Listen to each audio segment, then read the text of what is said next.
Next on Currents News, Pope Francis and 1 million people gathering for Mass in Madagascar. The pilgrimage of peace is moving forward and exclusive coverage about Africa is coming up. The disaster in the Bahamas is the subject of new prayers from the Holy Father. The search for Hurricane Dorian's victims is facing new troubles. Brooklyn neighborhoods are changing, and that's having a big impact on the churches of the diocese. I'll tell you more about this story. Plus, could changes at St. Peter's Basilica to curb vandalism turn the world-famous church into something that was never intended? The news starts right now.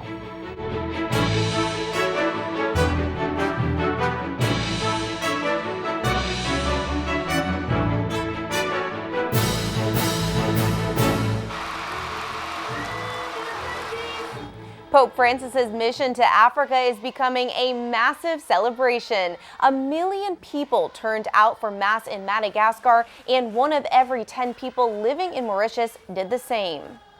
Good evening, I'm Emily Druby. The Holy Father's pilgrimage of peace is reaching a crescendo. He's now on the last leg of the journey to sub-Saharan Africa. This morning, he praised diversity and respect for cultural differences. Melissa Butts reports on Francis in Mauritius.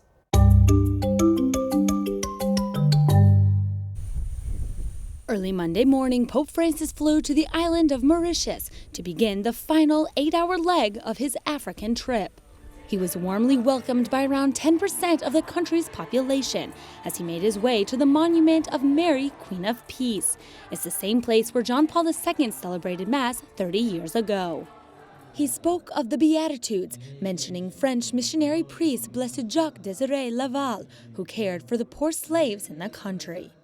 Il cosiddetto apostolo della unità mauriziana, il beato Jacques Désiré Laval, tanto venerato in queste terre. L'amore per Cristo e per i poveri segnò la sua vita in modo tale da proteggerlo dall'illusione di compiere un'evangelizzazione distante e ascetica. After eating lunch with the local bishops, the Pope went to a special shrine containing the missionary's tomb, where the Pope prayed. Immediately after, Pope Francis spoke to the Mauritian president and government authorities in his final encounter of the day.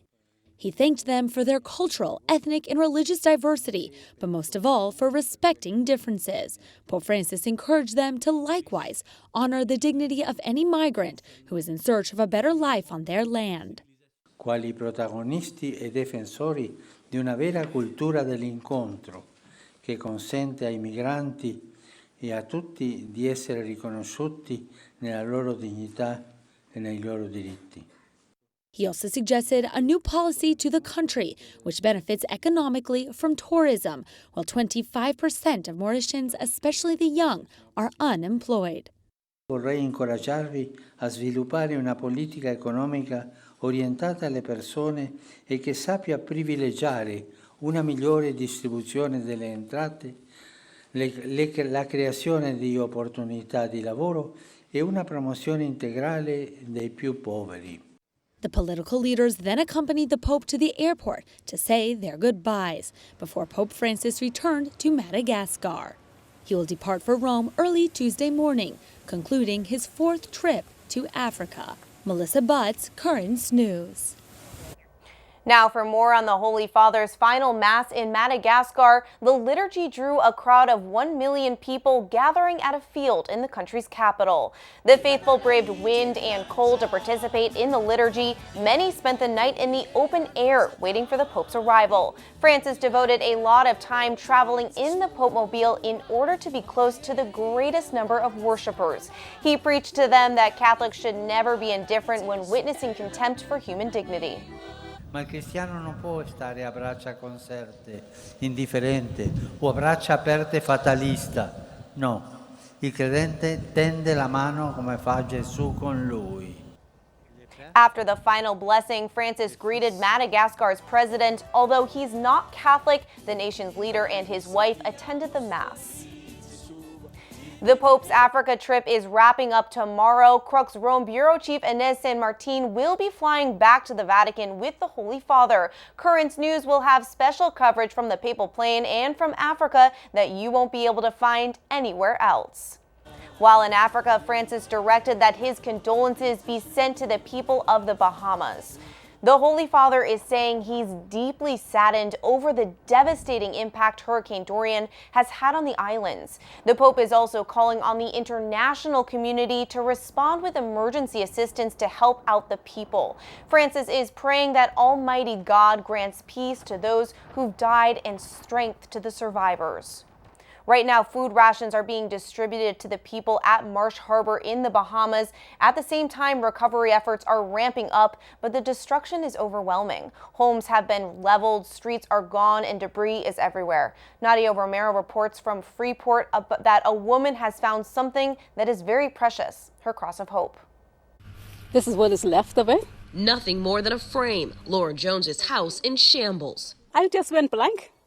Because I can imagine, I never thought it was like this.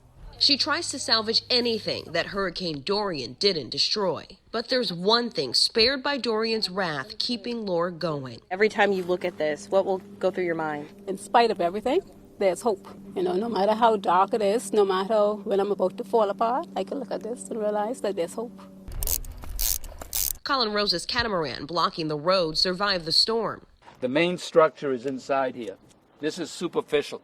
The boat behind me was actually docked a half a mile away down this road on the canal. We've gone through 6 hurricanes already and had no problems. But this time around was different. Colin says he and 5 other people and 3 dogs fled to the rafters of his house from the rising tide for 2 days until his son arrived in a rescue boat.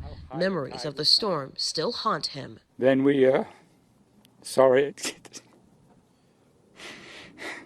Neighbors thought they were goners. A few people reported us dead, but we're all still here. In Freeport, Bahamas, I'm Nadia Romero reporting.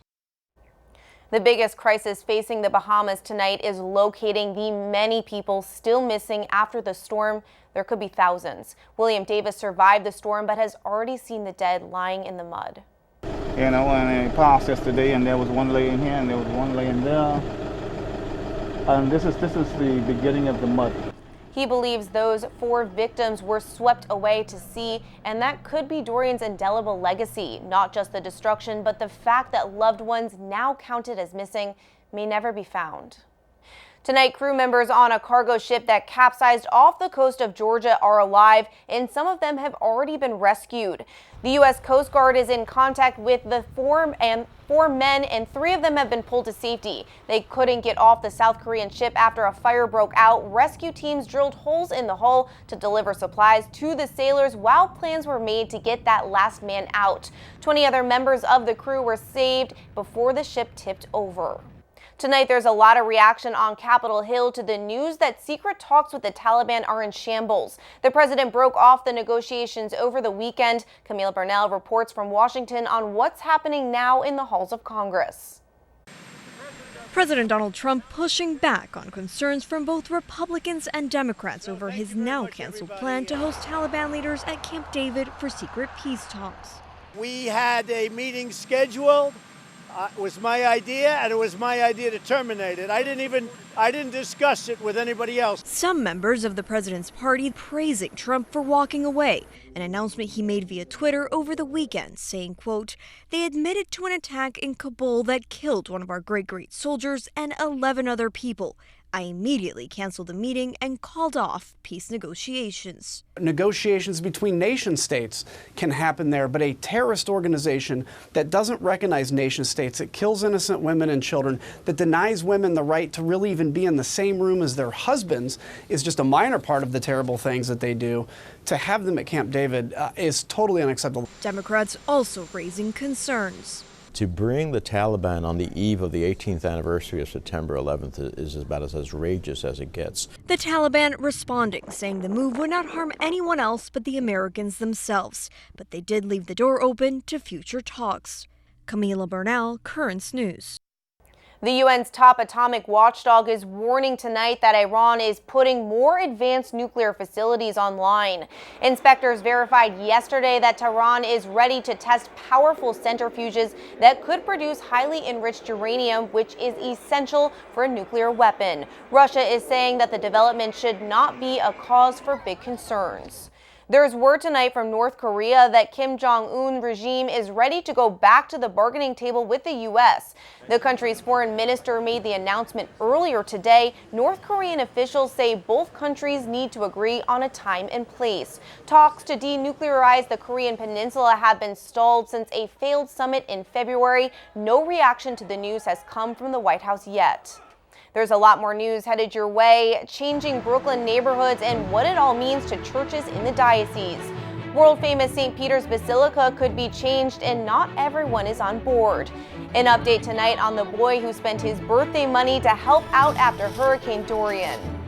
Do you have a story idea or want to share a tip? Email us at newstips@desalesmedia.org or call our 24-hour number 718-517-3122. We'll be right back.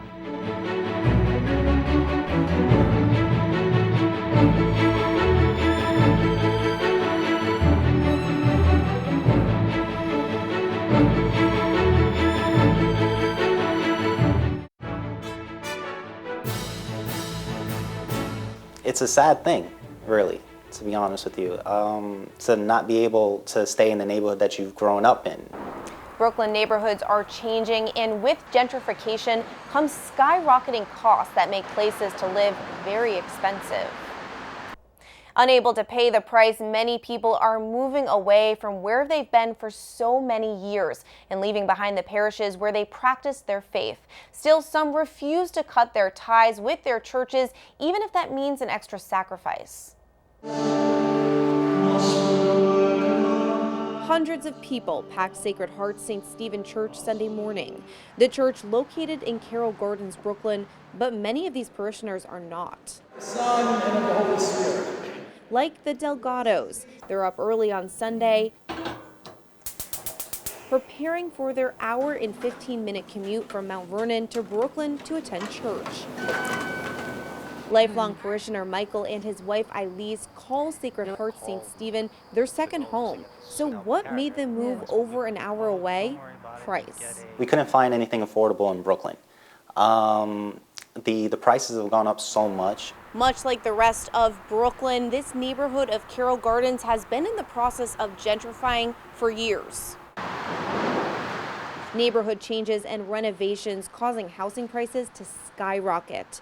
According to NYU's Furman Center, the median gross rent in the neighborhood jumped from $1,660 in 2006 up to $2,280 in 2017, making it one of the most expensive neighborhoods anywhere in the city. The numbers following a pattern of rising housing prices throughout Brooklyn.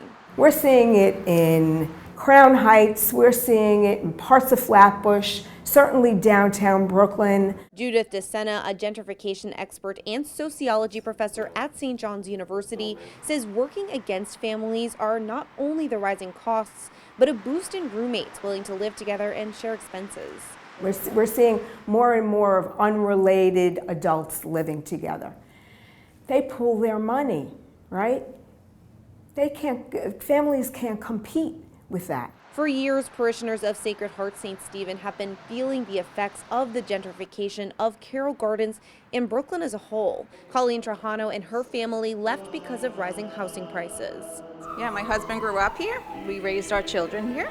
And just the history of the neighborhood where rising prices had to come in, and we ended up moving out to Staten Island.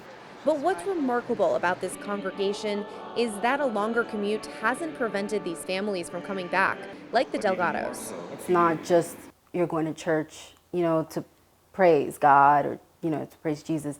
It's also to just pray together as a family. It's like you go visit your family every week. I visit my mom every week. So it's like, in the sense, for me, it's the same thing. The church's pastoral associate John Heyer explains why the faithful are up for the extra sacrifice. It's about people. It's about the relationships that we have with each other, that we have with Christ, and that we experience together as a community. Although rising housing prices are sending families to new homes, their faith community in Carroll Gardens remains solid.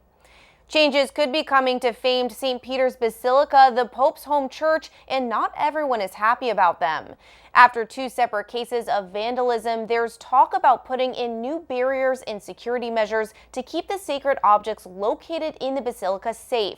In the episodes of bad behavior, the high altar was attacked without causing significant damage. Some are worried that if security is stepped up too much, the basilica could be changed from a sacred space and become more like a museum.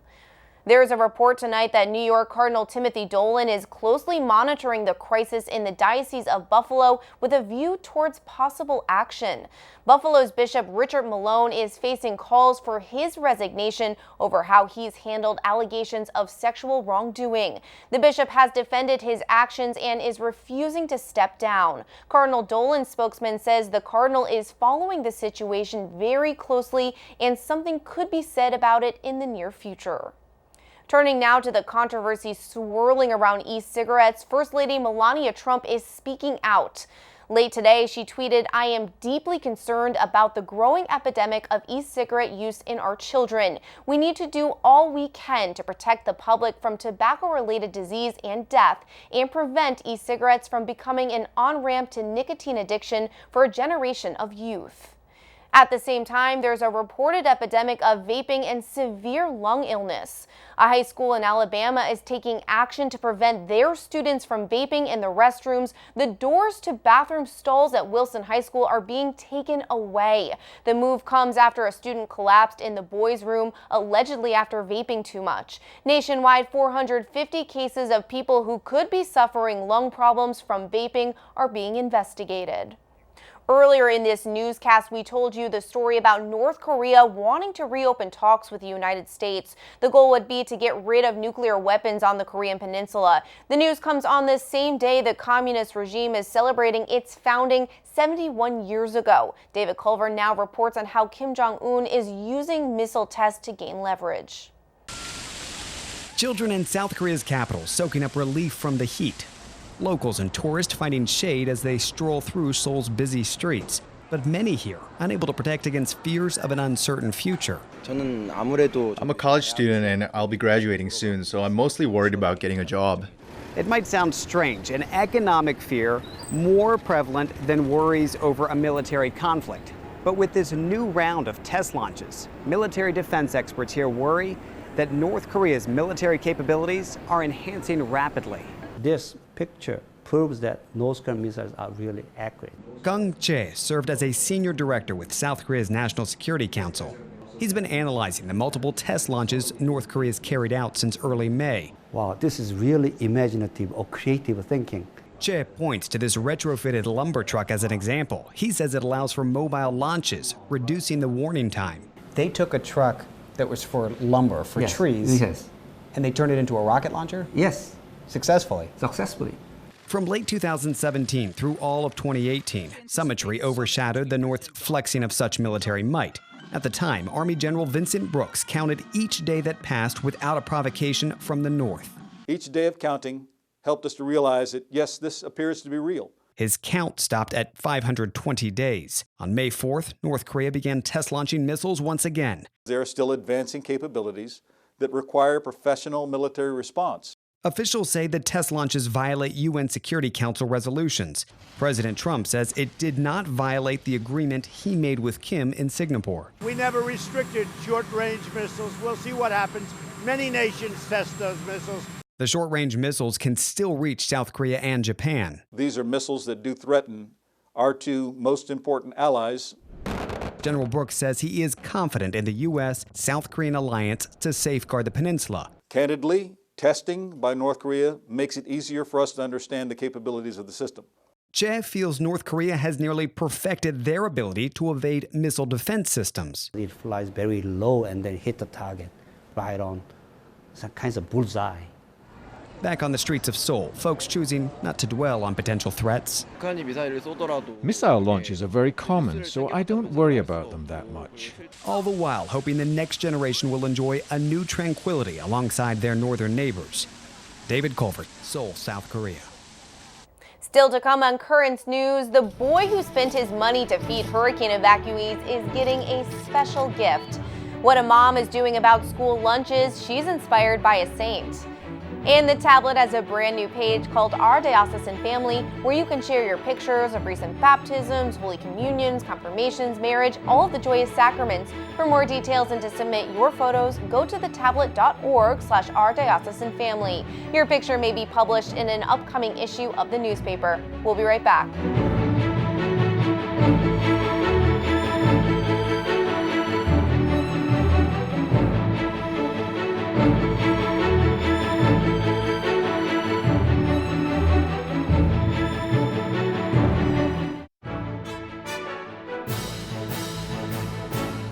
An update tonight on the story of a 6-year-old boy who helped feed Hurricane Dorian evacuees using his birthday money. Free hot dog! Jermaine Bell from South Carolina used all of his saved up birthday cash to give away free hot dogs to anyone trying to escape Dorian's path. He also prayed for them. Jermaine's savings were supposed to pay for a trip to Disney World. Well, the Magic Kingdom took notice. Disney employees showed up at Jermaine's house informing him he will be going to Disney World sometime later this month when he's not in school with an all expenses paid trip. Jermaine said he's really happy, and it shows that if you do good things, you will be rewarded. A saint is motivating a Missouri mom to help those in need. She's known as Anderson, and she hands out about 100 lunches a day to kids in poverty. And she says the woman who inspires her daily mission is Mother Teresa. Kelly Hoskins has the story. Anderson is a healthcare provider and mother of 6 and has been feeding kids in her North St. Louis neighborhood for 5 years. And I was noticing how the kids, they would always be hungry. Anderson says she has an open door policy on school days for kids in the community. They can knock on her door before and after school, and she hands them a snack for breakfast and lunch. Because they get off the bus and they just take off running because they never know what I have in the bag. I switch it up. Sometimes I give them special treats for my special babies. The bags are filled with goodies that many kids love to eat, like peanut butter and jelly sandwiches, cookies, fruit, vegetables, juice snacks, and a few surprises, helping many kids in need. And it makes me proud, and I want to keep it going. My goal is I want to go to different neighborhoods and give out bags. But what makes this act of kindness so impressive, she makes about 100 bags a day and pours so much love into the bags to make it possible. I do 100 bags a day.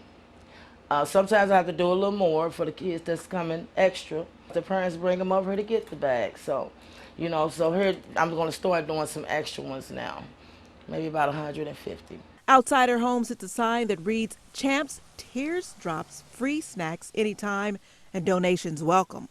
Inside her home, a cross sits on the table where she prepares the snacks. Anderson said she lives by a quote by Mother Teresa, and I quote, "I alone cannot change the world, but I can cast a stone across the waters to create many ripples." Kelly Hoskins filing that report. You can donate to Anderson's lunch program through her GoFundMe page. Just search for Champs Teardrops. Finally tonight, Africans are loving their time with the Holy Father, especially the children of the Madagascar town of Akamosoa, who screamed so loud at Pope Francis's arrival that he was impressed. Hundreds also showed their love for the Holy Father through song and choreographed dance. The name of the top song is God is Here, which is well known among the people in Argentina. That is Currents News. I'm Emily Druby. Thank you for joining us because we are putting your faith in the news. Hope to see you again next time.